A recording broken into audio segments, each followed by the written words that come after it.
The air inside the black market auction hall was thick with heat and the smell of sweat. Dim lights hung from the ceiling, swaying slightly with the hum of the engines deep within the space station. Metal cages lined both sides of the hall, stacked on top of each other like storage crates. Inside them were living beings, some wounded, some silent, some sobbing quietly into their knees. The buyers walked between them, their footsteps echoing on the steel floor, their eyes scanning each captive like they were inspecting cattle. Near the front, a cage door opened with a loud creak. An alien girl was pulled out by a thick chain attached to her collar. Her skin was pale, with a soft shimmer like moonlight. Her hair long and tangled, her eyes large and full of fear. She was thin, fragile-looking, but her face still held a strange beauty. The auctioneer, a tall alien with sharp teeth, grabbed her chin and forced her to look at the crowd. Next up, he shouted, "Pleasure animal. Well-fed, healthy, and obedient weight, 42 kilos. His voice carried a mocking tone, as if her entire being could be summed up by numbers. The crowd laughed. Some buyers called out cruel jokes. Others discussed her price like they were bargaining over fruit at a market stall. She kept her head down, her shoulders tense, her hands trembling slightly. Her lips moved silently perhaps. A prayer, perhaps begging for courage. The auctioneer yanked her chain again, making her stumble forward. "Start the bidding at 5,000 credits," he announced. In the middle of the crowd stood a human. His name was Ethan Cross, a man in his 30s. Wearing a worn jacket and dark gloves, he had been here before. But never for this. To everyone else, he looked like just another buyer. Cold-eyed and calculating, but his gaze was different. He wasn't looking at her body or her weight. He was looking at her eyes. And what he saw there made his jaw tighten. The bidding began. 6,000. Called a reptilian trader with a scar across his snout. 7, said another. His voice eager. 8, a tall insectoid hissed, rubbing his claws together. Ethan didn't speak yet. He listened, watched, waiting for the right moment. The girl didn't lift her head. But she felt the eyes on her, hungry eyes, cruel eyes. Then, one gaze felt different, steady, almost human. 10,000, Ethan said, his voice calm but firm. The crowd went quiet for a moment. Heads turned to look at him. The reptilian trader narrowed his eyes. "You don't want that one, human," he said.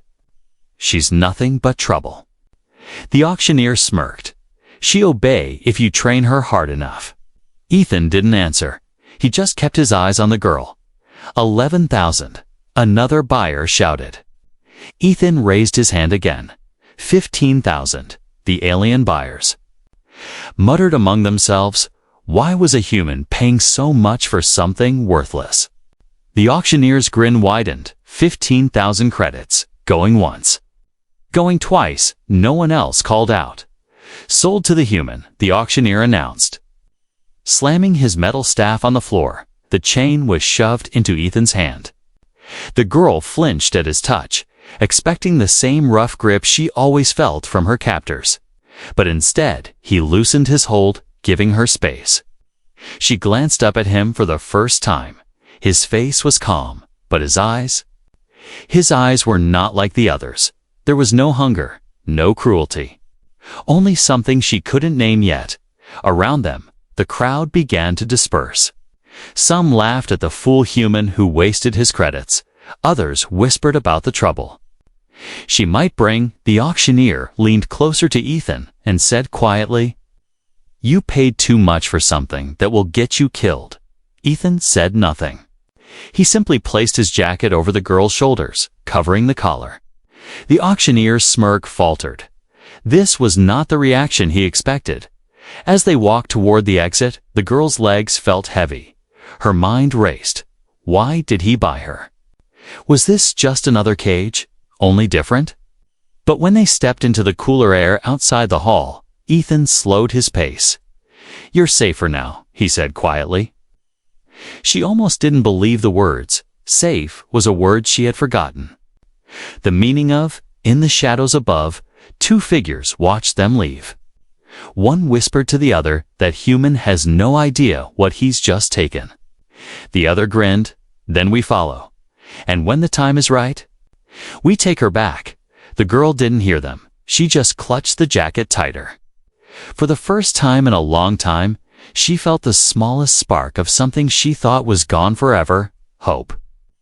Asterisk, the corridor outside the black market auction was narrow and dim, lit only by flickering neon strips that hummed softly. Ethan walked ahead with measured steps, his eyes scanning every shadow.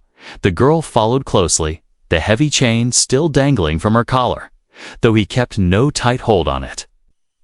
Her bare feet made almost no sound, but every step felt like walking into the unknown.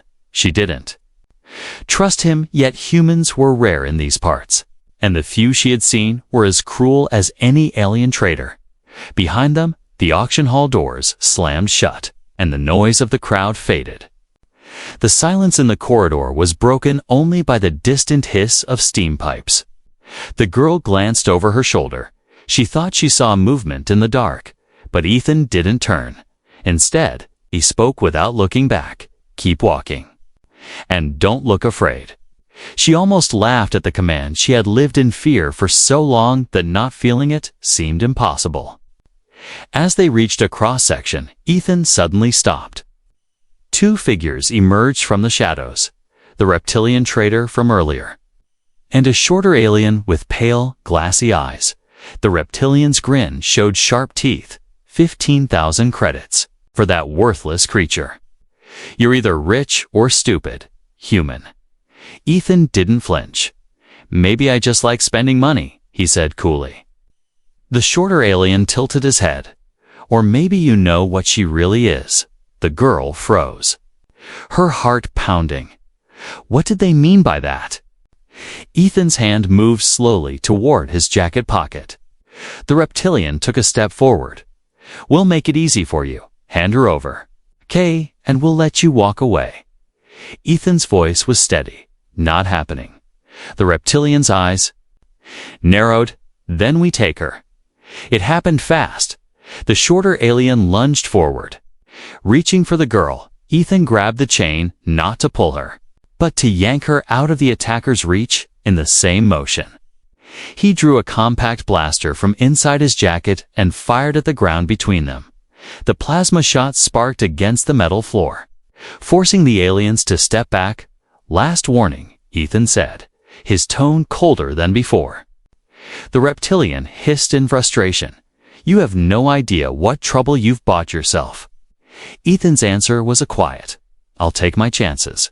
The two aliens backed away slowly, but their eyes promised this wasn't over. When they disappeared into the shadows, Ethan finally relaxed his stance. The girl stared at him. Still breathing hard. You didn't have to do that, she said quietly. Yes, he replied. I did. They continued through the stations. Maze of hallways. Ethan kept two less crowded routes, avoiding security checkpoints and market streets. The girl noticed how he always positioned himself slightly in front of her, shielding her from passing eyes. It was strange no one had ever done that for her before. She had always been pushed forward like a product to be displayed. Now she was being hidden, protected, and it made her feel uneasy in a way she couldn't explain. After several turns, they reached a small docking bay. Inside was a battered shuttle, paint-chipped and hull-dented from years of use. Ethan led her aboard and shut the ramp behind them. The air inside smelled faintly of oil and metal. Sit, he said, motioning toward a seat. She hesitated, then obeyed. He sat across from her, placing the chain on the table between them. I'm going to take this off, he said, but you have to trust me. Her voice was barely a whisper. Why? Because you're not property, Ethan replied, his eyes holding hers. And I'm not your owner. The words hit her harder than she expected. She didn't know whether to believe him or not. Kindness had always been a trick before. Still, when he reached forward and unlocked the collar, she didn't pull away. The metal fell to the table with a dull clink. She touched her neck, the skin still sore from years of wearing it. For a moment, silence filled the shuttle. Then she asked, "What do you want from me?"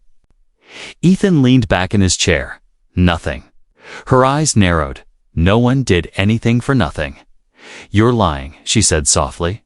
"No," Ethan answered. "I just couldn't watch them treat you like that." Before she could respond, a soft beeping filled the cabin. Ethan moved to the control panel and checked the display.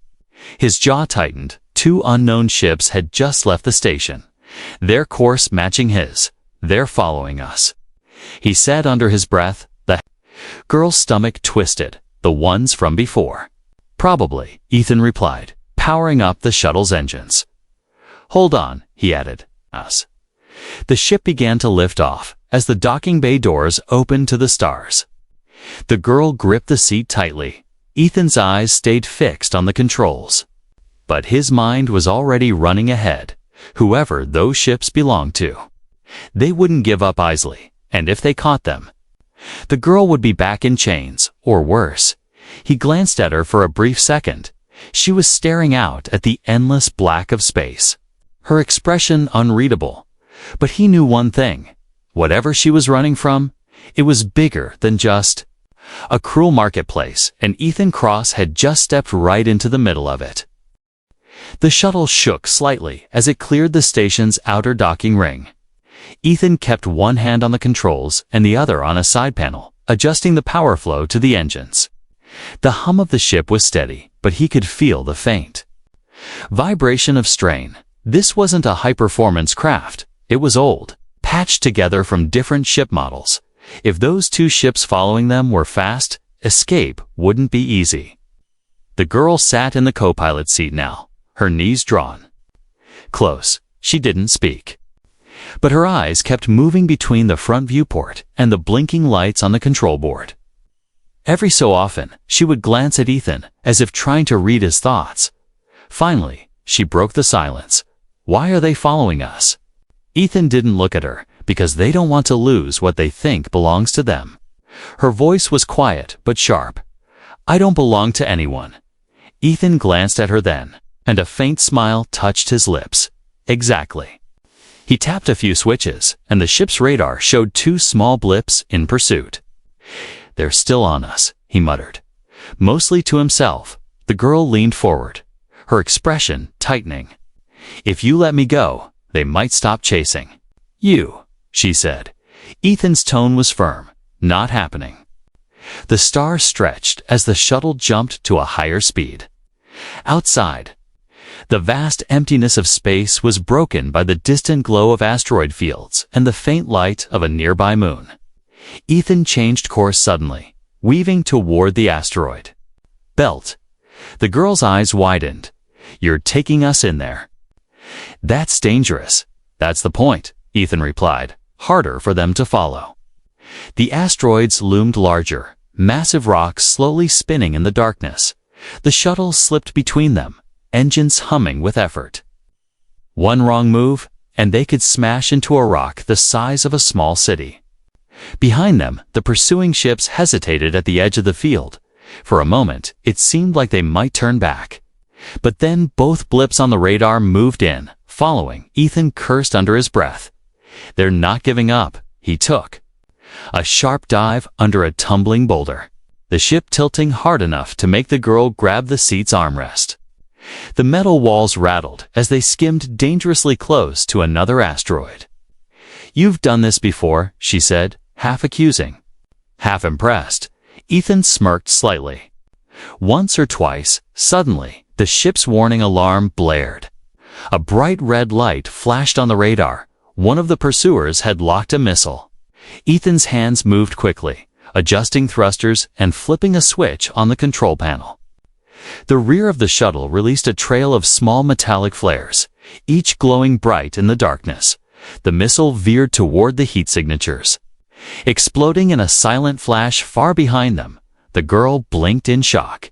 "You saved us," Ethan didn't answer, just focused on the path ahead. Minutes passed like hours as they wound through the asteroid field. At last, the radar showed the pursuing ships slowing down. Unable to keep up with the tight turns, Ethan guided the shuttle toward a narrow gap between two massive rocks and emerged into open space again. The stars were calm now, no signs of pursuit. He leaned back slightly, letting out a slow breath. "For now, we're clear," he said. The girl's shoulders relaxed, but only a little. Her mind was still racing. She looked at him and asked, "Why risk all this for me?" "You don't even know my name." Ethan glanced at her. "Then tell me." She hesitated. Then spoke Leora. Her name was soft, almost musical. Ethan repeated it quietly. Leora, as if testing the sound, for a moment. There was silence between them. Then she said, "You should know. Those men back there weren't just traitors." Ethan raised an eyebrow. "I figured. They work for the Syndicate," Leora continued. "And the Syndicate doesn't forget when someone takes from them." Ethan looked forward at the stars. "Good thing I'm not planning to give you back." She studied him for a while. He was calm, almost too calm for someone who had just been chased by armed ships. There was something about him that didn't fit the image of a buyer in a black market. "Auction?" Finally, she asked. "Who are you? Really?" Ethan smiled faintly. "Just someone who doesn't like seeing the wrong people win." In the distance, a faint glimmer of a space station came into view, much smaller than the one they'd left. Hidden in the shadow of a dead moon, Ethan pointed toward it. "We'll stop there for supplies, then figure out our next move." Leora frowned. "You think the Syndicate won't track us there?" "They might," Ethan admitted, "but they'll have to find us first." As the shuttle angled toward the hidden station, Leora leaned back in her seat. She still didn't fully trust him, but for the first time in a long time, she felt like someone was actually fighting for her, not against her. She looked at him again, wondering what kind of man walked into a place like that auction and walked out with her, not as an owner, but as something else entirely. Tay didn't notice her watching. His eyes were fixed on the small station ahead. But his mind was already planning the next step, because deep down, he knew the chase wasn't over. It had only just begun. The small space station floated in the shadow of the dead moon. Its outer hull patched with mismatched plates of metal. It wasn't a place for tourists or traders.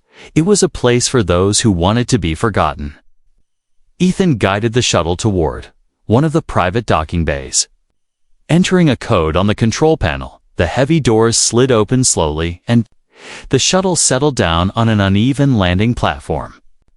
Leora stayed silent as they stepped out, her eyes scanning the dimly lit dock. The air smelled faintly of rust and fuel, and somewhere in the distance, machinery clanked rhythmically. Ethan led her through a narrow passageway, his footsteps quiet but steady. She noticed how he avoided the main corridors, choosing hidden paths between old storage containers and unused maintenance shafts. Finally, they reached a small, reinforced door. Ethan tapped a code into the lock, and with a faint hiss, the door slid open. Inside was a compact but clean safe house. A single main room with a table, a couch, and a tiny cooking unit in the corner. A side door led to what looked like a small bedroom. It was far from luxurious, but it was warm, quiet, and most importantly, safe. Ethan motioned for her to sit. "I'll get you some food," he said, heading toward a storage cabinet. Leora sat slowly, her eyes darting to the exit as if making sure it wasn't locked. "You're not going to chain me?" she asked suddenly. Ethan glanced over his shoulder. A faint look of disbelief in his eyes. "No," she frowned. "Then what stops me from leaving?" "Nothing," Ethan replied calmly, "except that leaving now would get you killed." He placed a small plate of bread and some kind of dried meat in front of her. She hesitated before taking it, as if expecting him to snatch it back. When he didn't, she began to eat slowly, every bite small and careful. He sat down across from her, watching her without saying anything. After a while, she broke the silence. "You should know why they're after me." Ethan leaned back in his chair. "Go on." Leora's eyes lowered to the table, her voice almost a whisper. "My family wasn't rich in credits, but we held something more valuable information." She paused, as if the words carried a weight she had been holding for too long. "Generations ago, my people mapped ancient star routes, pathways through unstable regions of space that no one else could navigate." She looked up at him, her eyes sharp now. "Those routes lead to systems with resources worth entire empires." Ethan listened without interrupting. When the Syndicate learned about it, "They didn't just want the maps, they wanted the bloodline," she continued. "They believe it's encoded in our memories, a past from parent to child." Her hands tightened around the piece of bread. "When they came for us, they killed most of my family. I was taken and rebranded as a pleasure slave so no one would look for me as anything else." Ethan's jaw tightened. "That's why they called you worthless," he said quietly. "To hide what I really am," Leora finished. Her voice trembled, but her eyes burned with quiet anger. "They've been keeping me alive only until they find a way to get the knowledge out of me." For a moment, neither of them spoke. The hum of the station's old ventilation system filled the silence. Ethan finally said, "And now they think I stole their property." "They won't stop," Leora warned. "Not until I'm back in their hands or dead." Ethan leaned forward, his voice low but certain. "Then we make sure that never happens." She stared at him, trying to see if he was serious. Most people would have cut their losses by now, walked away, or even handed her back for a reward. But Ethan's expression didn't waver. "You don't even know me," she said, her tone almost accusing. "I know enough," he replied simply. "You're not what they say you are. And you don't deserve to be in chains." Something in his voice made her chest tighten. It wasn't pity, it was conviction. Before she could respond, a soft beeping sound came from a small console near the door. Ethan stood and checked the screen, his expression darkened. "They're here." Leora's heart skipped. "The Syndicate?" "Not yet," Ethan said, "but two of their bounty hunters just docked on the station."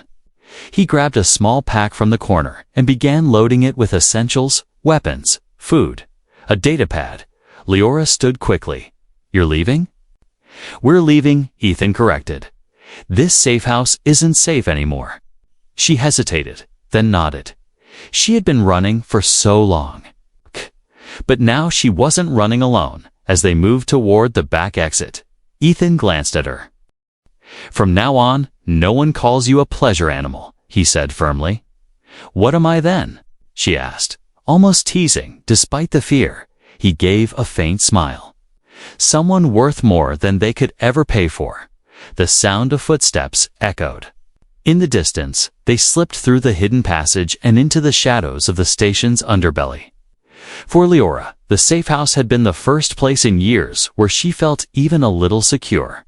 Now, she was leaving it behind, but this time, she carried something with her she hadn't felt in a long time. The belief that maybe, just maybe, she could be free. The station's underbelly was a maze of dim corridors, leaking pipes, and flickering lights. Ethan kept his pace steady, but his eyes moved constantly, scanning every shadow. Leora walked close behind, clutching the small pack he had given her. The air was heavy with the smell of oil and rust, and every sound, the hiss of steam, the creak of metal felt louder in the silence. "They'll expect us to go to the docking bays," Ethan said quietly. "So we won't." "Then where?" Leora asked. "There's an old maintenance hangar on the far side of the station." He explained, "If we can get there, we can slip out without passing their checkpoints." They moved deeper into the abandoned sections, where the walls were covered in peeling paint and graffiti. The floor was uneven, patched with different metals, and the air vents rattled with the station's old breath. Leora's footsteps echoed softly, but Ethan's were almost silent. She noticed that he always walked just slightly ahead, positioning himself between her and any approaching sound. Then they heard it. Footsteps behind them, slow, deliberate, and too heavy to be casual.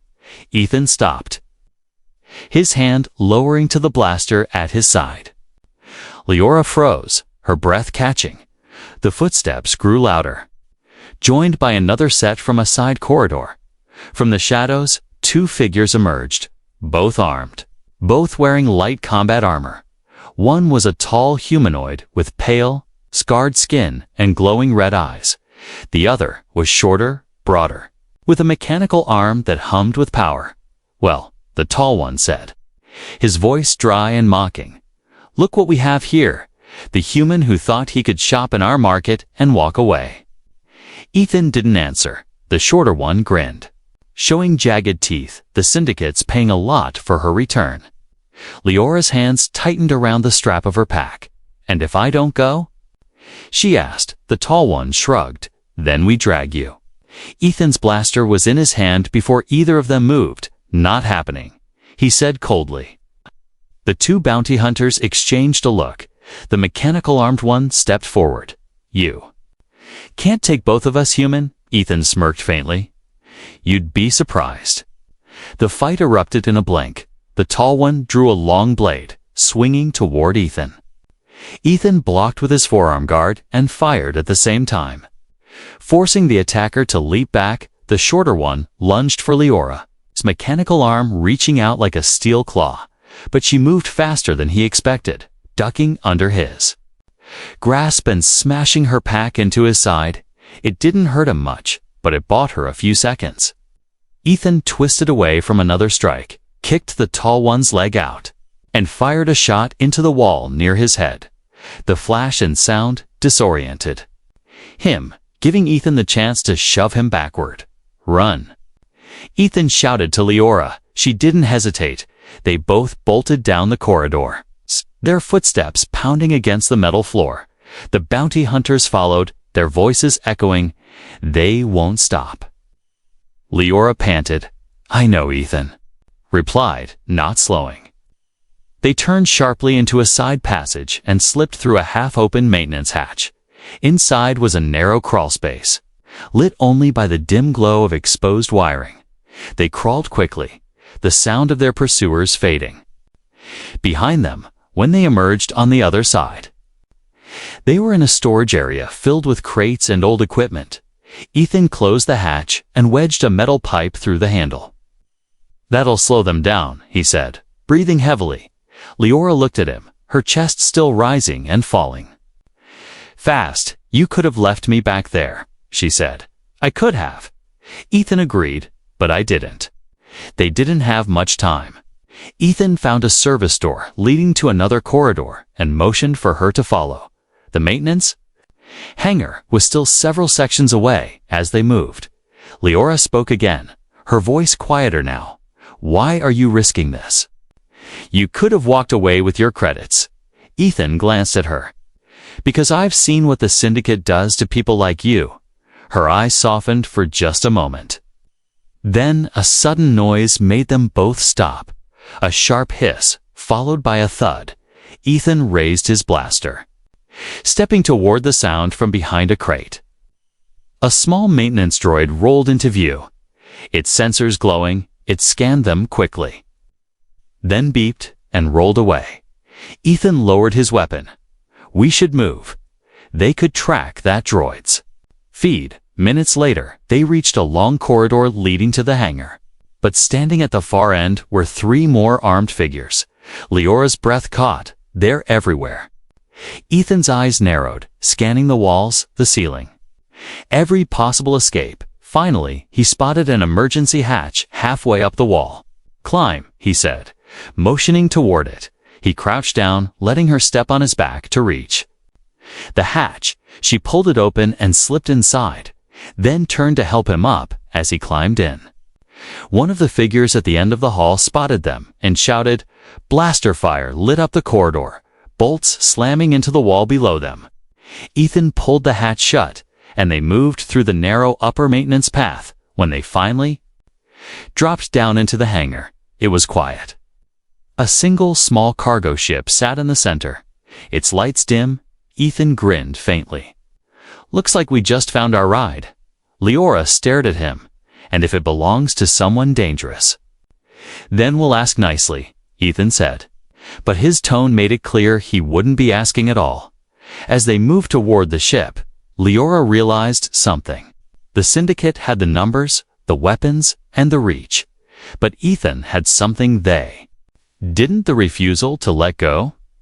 And she was starting to believe that might be the only thing keeping her alive. The hangar was cold and quiet. The only light coming from a flickering panel above the cargo ship. Its hull was scratched and dented.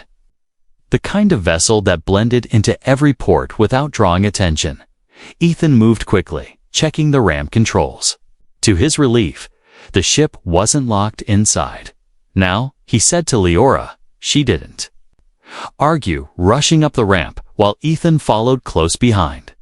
The interior was cramped but functional. 2 pilot seats, a narrow corridor, and a small cargo bay. Ethan slid into the pilot's chair and began the startup sequence. Leora took the seat beside him, watching as his fingers moved across the controls with practiced ease. You know how to fly this thing? She asked. I can fly anything that has an engine, he replied with a faint smirk. The ship's systems hummed to life, but before they could lift off, the hangar alarm blared. A deep red light flooded the bay as heavy doors began to close. They've found us, Leora said, her voice tight. Ethan's eyes narrowed. Then we're leaving right now. He pushed the engines to full power. The ship surged forward, its ramp still half raised. Just as they cleared the hangar floor, blaster fire rained down from above. Bolts slammed into the hull, shaking the entire vessel. Leora gripped the seat, her heart pounding. Ethan swerved hard, the ship scraping the edge of the hangar door before shooting out into open space. 2 Syndicate ships broke off from the station, chasing them immediately. Ethan's jaw tightened. Hold on. He angled the ship downward, heading toward the asteroid belt near the dead moon. The pursuing ships followed, their weapons lighting. Up the darkness, the sound of impacts echoed through the hull as a few shots hit their rear plating. Leora glanced at the radar. They're faster than us. Then we'll have to be smarter, Ethan replied. He weaved between the asteroids. Using them as cover, the enemy ships split up, trying to trap them from both sides. Ethan's eyes darted between the radar and the viewport. This is going to get rough, he muttered. A sudden explosion shook the ship violently. One of the enemy blasts had clipped their wing. Alarms blared, and a warning flashed on the console. Ethan cursed under his breath, fighting to keep control. Leora's voice rose in panic. We're hit. I know. He snapped, but not at her, at the situation. The left side engine sputtered. And another volley of fire came from behind. Without thinking, Ethan twisted the ship around, putting himself between the attackers and Leora's side of the cockpit. A shot tore through the glass shield on his side, and he cried out as sparks burned across his arm. Leora's eyes widened. You're hurt. Not enough to stop me, Ethan gritted, forcing the ship into a sharp roll. The Syndicate ship on their left tried to cut them off, but Ethan dove low, skimming dangerously close to a massive asteroid. Its shadow swallowed them whole, and for a moment, the radar lost track of them. Now, Ethan whispered. He fired the ship's rear thrusters, launching them upward out of the asteroid's shadow. The sudden move put them directly behind one of their pursuers. Before the other ship could react, Ethan fired a full plasma burst into its engines. The enemy vessel exploded silently, debris scattering into the void. One down, Ethan breathed. But the second Syndicate ship was still behind them, faster and angrier. Leora's eyes locked on the radar. There's a way to lose them, she said suddenly. Ethan glanced at her. You've got something in mind? Her voice was steady. I know a shortcut through this belt, a tunnel path the asteroids make as they orbit. Ethan hesitated only a second. then nodded. "Show me." She leaned over, her fingers moving across the radar controls with surprising skill. A thin dotted line appeared on the screen. "Weaving through tight clusters of rock, you follow this exactly, and they won't be able to keep up," she said. Ethan smirked faintly. "You've done this before?" "Not in years," she admitted, "but I remember." They plunged into the path, twisting and diving through narrow gaps that looked far too small for the ship. The enemy followed, firing wildly. But their shots were blocked by the massive moving rocks. One wrong turn, and they would be crushed instantly. Ethan kept his focus sharp, matching the path Leora called out. "Left now, sharp right. Down, hold." She shouted. The final stretch opened into clear space the moment they emerged. Ethan pushed the engines to maximum. The Syndicate ship tried to follow. But one of the larger asteroids shifted unexpectedly, slamming into it and tearing it apart. The radar showed nothing behind them now. Leora leaned back, exhaling slowly. Ethan glanced at her with a half-smile. "Nice work, you too," she replied softly. "You took a hit for me." He looked down at his arm, where the burn marks still smoked faintly. "It's nothing," he said, though the pain in his voice betrayed him. Leora reached for the medkit under the console. "Let me," she said, her tone leaving no room for argument. As she wrapped the burn in a cooling bandage, she met his eyes. "You're not just protecting me," she said quietly. "You're believing in me." Ethan didn't answer, but the small smile on his lips told her she was right. The stars outside were calm now, a quiet ocean after the storm. Ethan sat in the pilot's chair, his injured arm bandaged, his other hand resting lightly on the controls. Beside him, Leora leaned forward, staring at the distant glow of a small blue-green planet. "That's it," she whispered. "The last hidden colony of my people." Her voice carried both hope and fear. They approached slowly, weaving past a series of small moons. Leora's hands tightened in her lap. "I haven't been home in years," she said quietly. "I don't know what they'll think of me." After everything, Ethan glanced at her. "They'll be glad you're alive." She shook her head slightly. "Or they'll see me as the broken thing the Syndicate tried to make me." The ship entered the planet's thin atmosphere, gliding over rolling green plains and silver rivers. Far ahead, hidden between high cliffs, was a city of white stone and crystal towers. It shimmered in the sunlight, surrounded by a protective energy shield that rippled faintly like water. Ethan slowed the ship, opening a secure channel. "This is Captain Ethan Cross," he said. "I'm bringing someone home." There was a pause. Then a voice answered. Cautious but emotional, "Identify your passenger." Leora leaned toward the comm, her voice trembling. "Leora of the House Varen." The line went silent for a few seconds. Then the voice returned, almost breathless. "Lower your shields and land. You are cleared." As the ship descended toward a landing platform, dozens of figures gathered below. They wore flowing robes of soft colors, their faces filled with awe and disbelief. When the ramp lowered, Leora hesitated at the top, her legs frozen. Ethan stepped beside her, speaking softly. "They're here for you." She took a deep breath and stepped forward. The crowd parted as an older woman with silver hair approached. Her eyes shone with tears as she reached for Leora's face. "My child, we thought you were gone," she whispered, pulling her into a trembling embrace. Leora's arms wrapped tightly around her, and for the first time in years, she let herself cry. Not in pain, not in fear, but in relief. Ethan stayed back, watching quietly. This was her moment, and he wasn't going to step into it. But soon, the woman turned to him. "And you, human, you brought her back to us," she said, her voice full of gratitude. Ethan nodded slightly. "She got herself here. I just kept her moving." The elders of the colony invited him inside the Great Hall. The walls were lined with ancient star maps, their glowing lines tracing pathways between worlds.